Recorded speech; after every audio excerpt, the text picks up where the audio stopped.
We are now going to discuss the musculoskeletal system, part 2. We're going to start off with the sprain versus the strain. So a strain is an injured muscle, tendon, or other tissue, usually due to a twisting or pulling motion. It may be a simple overstretch of a muscle or tendon, or it can result in a partial or complete tear.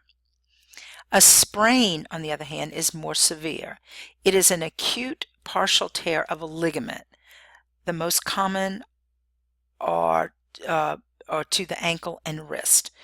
And ligament injuries involve stretching or tearing of this tissue. So treatment for this is RICE. Rest, ice, compression, elevation. A dislocation is a forcible displacement of a bone from its joint, and you have loss of joint function. Adhesive capsulitis, this is also known as frozen shoulder, significantly decreased range of motion caused by scarring, thickening, and shrinking of the shoulder joint capsule. Okay, so that's normal joint capsule, and all these adhesions on it, so it's freezing it up. Okay, so in here we have show you the difference between a tendon and a ligament and a muscle. A tendon is fibrous connective tissue that attaches muscle to bone. Tendons may also attach muscles to structures such as the eyeball. A ligament is fibrous connective tissue that attaches bone to bone and usually serves to hold structures together and keep them stable. Connective tissue, fibers that provide the framework and support for your body, strengthens the body's structures. Okay, so a severed tendon. The tendon is torn into two sections. Consequently, the muscle cannot move a body part. Shin splints, these are painful. They're also known as medial tibial stress syndrome. You experience inflammation in the periosteum, the extensor muscles in the lower leg, and the surrounding tissues. Okay? And it refers to pain along the shin bone, and that's the tibia. Okay? Muscles, tendons, and bone tissue become overworked. Plantar fasciitis. Pain and inflammation of the plantar fascia.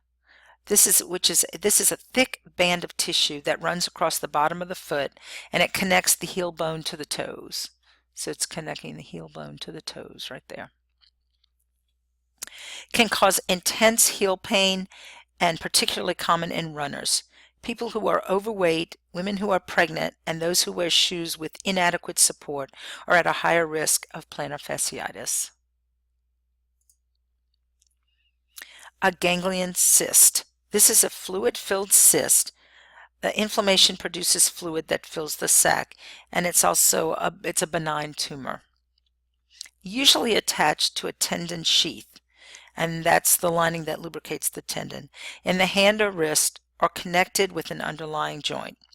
Often occurs when there is a tear in the ligament overlying the lining of the tendons or joints, and the lining herniates out of the ligamentous defect, causing a bump under the skin.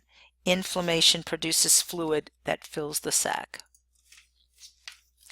A torn meniscus. The meniscus is a semilunar cartilage found in the knee joint. You find it medially and laterally. Okay. And the last one, a rotator cuff tear. Tears in any of the rotator cuff tendons limit the function of the shoulder. Okay, so this is a rotator cuff tear. Now I had a rotator cuff impingement, and I could not. It was in my right arm, and I could not lift it more than about, say, 15 degrees from my side, and it hurt like the dickens. It took a good 3 months of very limited use for it to heal. So that was quite painful. All right, guys, that's it for this one. Thank you. Bye.